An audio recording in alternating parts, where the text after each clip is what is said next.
ये कैसी परीक्षा है जो खुद बार बार फेल हो जाती है? ये कैसी परीक्षा है जो लाखों छात्रों को रुला देती है? ये कैसी परीक्षा है जिसका परिणाम आने से पहले छात्र आत्महत्या करने पर मजबूर होते हैं? ये कैसी परीक्षा है जिसके लिए हमारे देश की सीमा की रक्षा करने वाले जांबाज वायु सैनिकों को मदद करनी पड़ती है? ये कैसी परीक्षा है जिसमें भारत में रहने वाले का सेंटर आबू धाबी में पड़ता है? ये कैसी परीक्षा है जिसके लिए एक सोशल मीडिया प्लेटफॉर्म पर बैन लगाना पड़ता है? क्या इस परीक्षा को बने रहने का हक है? क्या इस परीक्षा को बाहर नहीं कर देना चाहिए? नमस्कार, मैं हूं दिबांग। आप देख रहे हैं दिबांग ऑफिशियल। आपके ढेरों संदेश आ रहे हैं, मैं सब पढ़ रहा हूं, करीब करीब सभी के जवाब भी दे रहा हूं। सिलसिला बनाए रखिए, सब्सक्राइब कीजिए, देखिए दिबांग ऑफिशियल। सबसे पहले इस परीक्षा से जुड़ा आंकड़ा देखिए। नीट के लिए हर साल लगभग 22 लाख से ज्यादा छात्र तैयारी करते हैं। अगर हर छात्र सिर्फ 10 घंटे रोज एक साल तक पढ़े तो यह मेहनत 803 करोड़ घंटे की बनती है। यानी इंसानी प्रयास का एक ऐसा पहाड़ जिसे एक अकेला व्यक्ति लगातार काम करके पूरा करना चाहे तो इसमें लगभग 9 लाख साल लगेंगे। और जब पेपर लीक होता है तो सिर्फ एक परीक्षा नहीं टूटती, 803 घंटों की ईमानदार मेहनत का भरोसा टूटता है। अब आप एक पल के लिए अपने आप को उन 22 लाख बच्चों की जगह खड़े होकर देखें जो सिर्फ एक महीने के फासले में दूसरी बार इस इम्तिहान से गुजर रहे हैं। आप उन परिवारों के आईने में खुद को टटोलें जिन्होंने बेहतर कल के सपने सजोते हुए किसी बैंक से लोन लिया होगा, किसी ने अपनी जमीन गिरवी रखी होगी, किसी ने अपनी जिंदगी भर की कमाई दांव पर लगा दी होगी। आप एक पल के लिए हर लीक के बाद टूटते बिखरते बच्चों और परिवारों के दर्द को छूने और महसूस करने की कोशिश कीजिए और यहीं एक नजर डालिए इन बच्चों और इनके परिवारों के भय पर खड़े फलते फूलते अरबों के कोचिंग के कारोबार पर। एक बार सोचकर देखिए उन बच्चों के बारे में जिनके लिए इस एक परीक्षा का रास्ता नहीं निकला तो इनमें से कई रुख करेंगे रूस, यूक्रेन, फिलीपींस या नेपाल की तरफ। बात यह है कि देश में नीट आज सिर्फ एक मेडिकल का एंट्रेंस इम्तिहान नहीं है, यह हमारे पूरे एजुकेशन सिस्टम को गहरे सवालों में खड़ा करता इम्तिहान बन गया है। नीट यूजी यानी पूरे देश का एक टेस्ट जिससे पूरे देश के मेडिकल कॉलेजों में दाखिले होते हैं। लेकिन 3 मई को हुई परीक्षा को रद्द कर दिया गया क्योंकि बड़े पैमाने पर क्वेश्चन पेपर लीक हो गए। और यह पहली बार नहीं हुआ, यह बार बार होने वाली घटना बन गई है। इस परीक्षा से जुड़े और भी हैरान करने वाले आंकड़े हैं, बताऊंगा आगे। पहले इस बारे में जानकार कृष्ण कुमार जी की राय, जो एनसीईआरटी के पूर्व डायरेक्टर रह चुके हैं। मैं उनकी बहुत इज्जत करता हूं। वो कहते हैं पेपर लीक या गड़बड़ियां रातों रात नहीं होती, ये कमियों का नतीजा है जिनको लंबे समय तक नजरअंदाज किया गया। सबसे गंभीर चिंता नीट करने वाले सिस्टम की कमजोरी है। 1 साल पहले एक पार्लियामेंट्री कमेटी बनी, उसने साफ तौर पर कहा कि परीक्षा के लिए जिम्मेदार एजेंसी एनटीए को परमानेंट कर्मचारियों की जरूरत है। फिर भी आज भी वहां ज्यादातर एम्प्लॉय कॉन्ट्रैक्ट पर है। उनका कहना है कि कॉन्ट्रैक्ट के कर्मचारियों से आप एक अहम पूरे देश में होने वाली परीक्षा व्यवस्था नहीं चला सकते। न उनमें जवाबदेही होती है और न कोई इमोशनल जुड़ाव। यानी सिस्टम की बुनियाद कमजोर है। यह कैसा निकम्मापन है कि लगातार पेपर लीक हो रहे हैं। एक पार्लियामेंट्री कमेटी सुझाव देती है लेकिन ध्यान न देने की वजह से या कुछ पैसे बचाने के चक्कर में हम पूरी व्यवस्था ठीक नहीं कर पा रहे हैं। क्या पैसे की कमी बच्चों की जान की कीमत से ज्यादा है? या कहीं ये तो नहीं कि ये बच्चे हमारे नहीं हैं, हमारे बच्चे तो विदेश में पढ़ते हैं, या हमारे बच्चों को तो पेपर मिल ही जाएगा। ये किसको दूर करने की साजिश है, बताऊंगा आगे। इसी सोच का नतीजा है कि 565 शहरों में 5,468 सेंटर्स पर परीक्षा देने वाले 22,76,069 छात्र आज सदमे में हैं।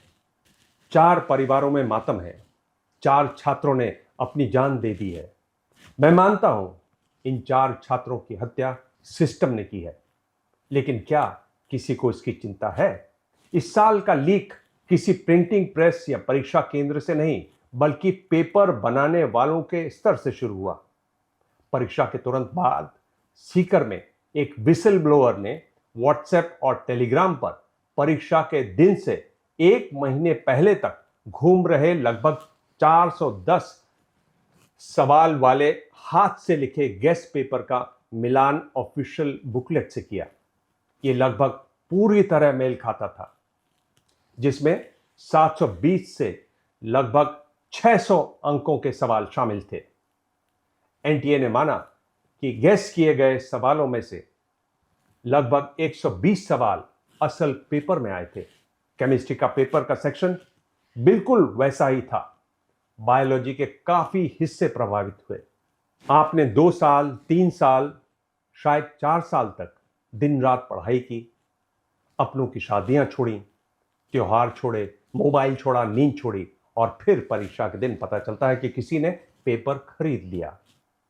अब सवाल सिर्फ इतना नहीं है कि पेपर लीक हुआ, सवाल यह भी है कि भारत में एक क्वेश्चन पेपर सुरक्षित क्यों नहीं रखा जाता। उसी भारत में जिसमें ऑपरेशन सिंदूर जैसे सैन्य अभियान को अंजाम दिया गया, उसी भारत में जिसके वैज्ञानिकों ने चंद्रयान और मंगलयान जैसे मिशन दुनिया की सबसे कम लागतों में पूरे किए, उसी भारत में जिसके यूपीआई नेटवर्क पर हर महीने अरबों डिजिटल लेन देन होते हैं और दुनिया उसकी विश्वसनीयता की मिसाल देती है। जब हमारा सैनिक सीमा की रक्षा कर सकता है, जब हमारा वैज्ञानिक लाखों किलोमीटर दूर अंतरिक्ष में यान पहुंचा सकता है, जब हमारा डिजिटल पेमेंट सिस्टम सेकंड्स में अरबों रुपए सुरक्षित तरीके से ट्रांसफर कर सकता है, तो क्या सचमुच हम एक क्वेश्चन पेपर सुरक्षित नहीं रख सकते? क्या भारत के पास तकनीक की कमी है? नहीं। क्या भारत के पास प्रतिभा की कमी है? बिल्कुल नहीं। फिर कमी है कहां? कमी शायद तकनीक में नहीं, कमी जवाबदेही में है।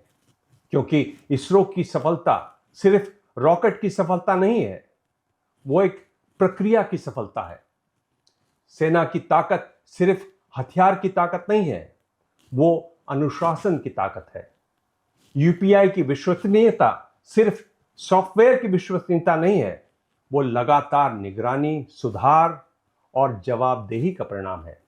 इसलिए सवाल ये नहीं है कि भारत सक्षम है या नहीं, सवाल यह है कि हम अपनी परीक्षा व्यवस्था के लिए वही गंभीरता, वही पेशेवर सोच, वही जवाबदेही लागू करने को तैयार हैं या नहीं।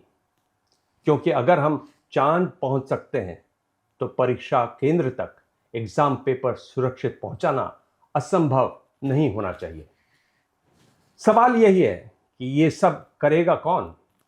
काश ऐसा करने से सत्ता दल के सांसदों की संख्या सदन में बढ़ सकती, तब यह काम बहुत आसानी से हो जाता।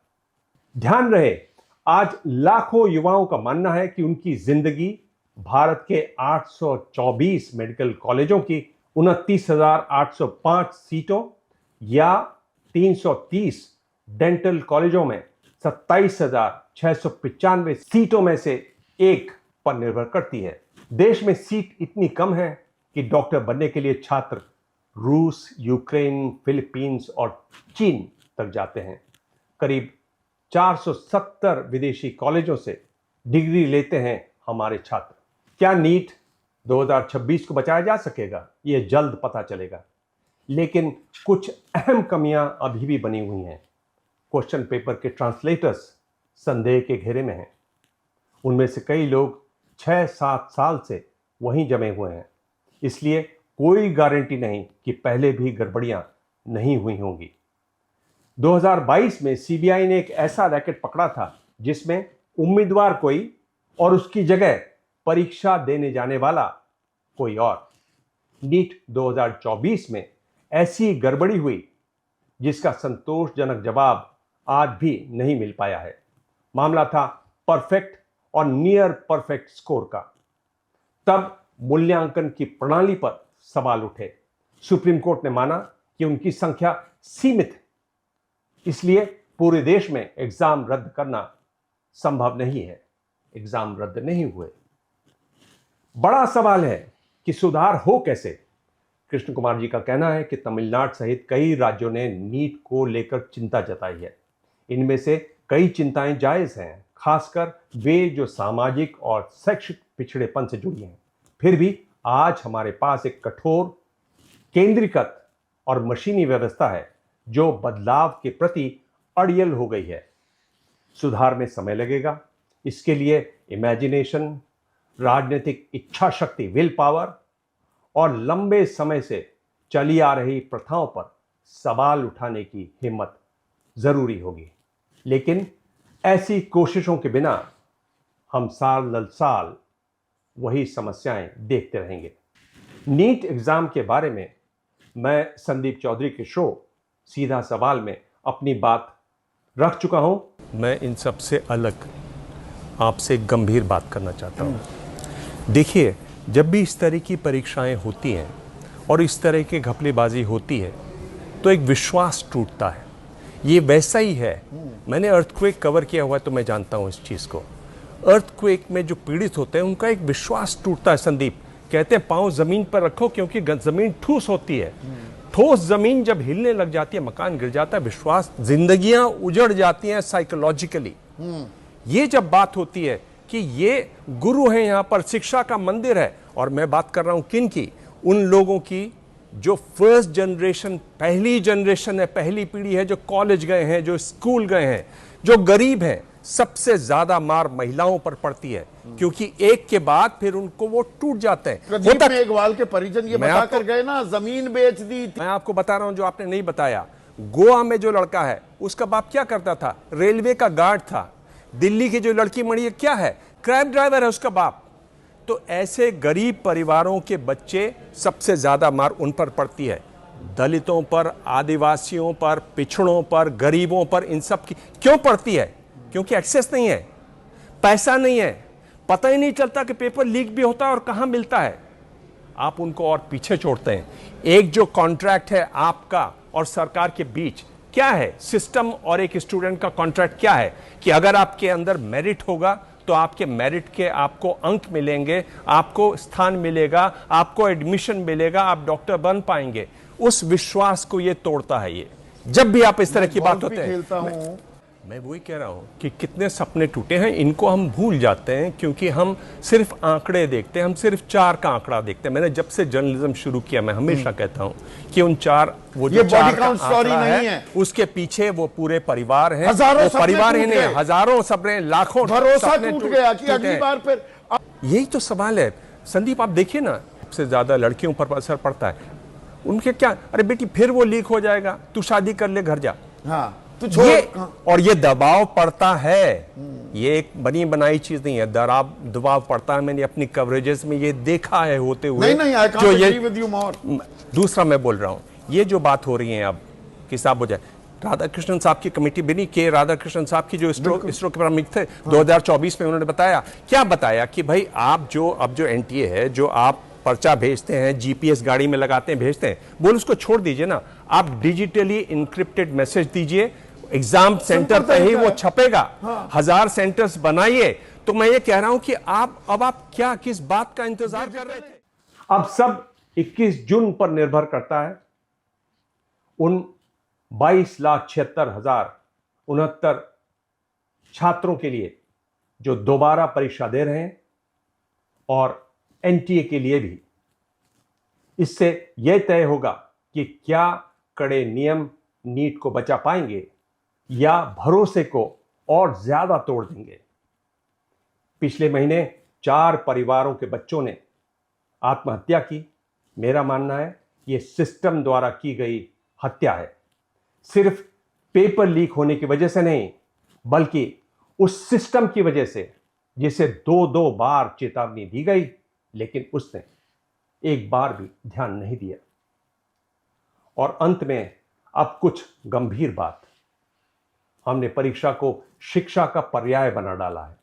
शिक्षा बस परीक्षा देने के लिए रह गई है, जबकि शिक्षा के सारे भ्रष्टाचार परीक्षा से ही शुरू होते हैं। सारी विषमताएं भी, अच्छे और खराब स्कूल का फर्क, tuition, coaching, paper leak, number बढ़ाने की कोशिश, ये सब न हो अगर इम्तिहान न हो। तब सवाल है, अगर परीक्षा न हो तो शिक्षा का मूल्यांकन कैसे हो? बच्चे पढ़ें और शिक्षक पढ़ाएं तो क्यों?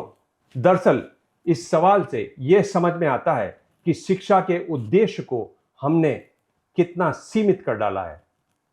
बस वो नंबर लेने का जरिया रह गई है, जबकि शिक्षा अपने आप में एक स्वायत्त चीज होनी चाहिए। उसे छात्र में सूचना, संवेदना और सरोकार के बीज रोपने चाहिए। इसी से वे ज्ञान और विशेषज्ञता की तरफ बढ़ सकते हैं। शिक्षक ये जिम्मेदारी ले सकता है कि वो सुनिश्चित करे कि बच्चों ने अमुक क्लास की पढ़ाई पूरी कर ली है, वे अगले क्लास की पढ़ाई कर सकते हैं। ऐसे में न कोई फर्स्ट आएगा, न कोई फेल होगा। फिलहाल शिक्षक महज एक एजेंट की भूमिका निभाता है, जो पहले से तय पाठ्यपुस्तक की जानकारी बच्चों के बीच इस तरह पहुंचा देता है कि उन्हें वो नंबरों में बदल सकें। लेकिन परीक्षा पर हमारी पूरी निर्भरता इतनी ज्यादा है कि हम इस दिशा में सोचने को तैयार नहीं हैं। आज इतना ही, कल फिर मिलेंगे। धन्यवाद।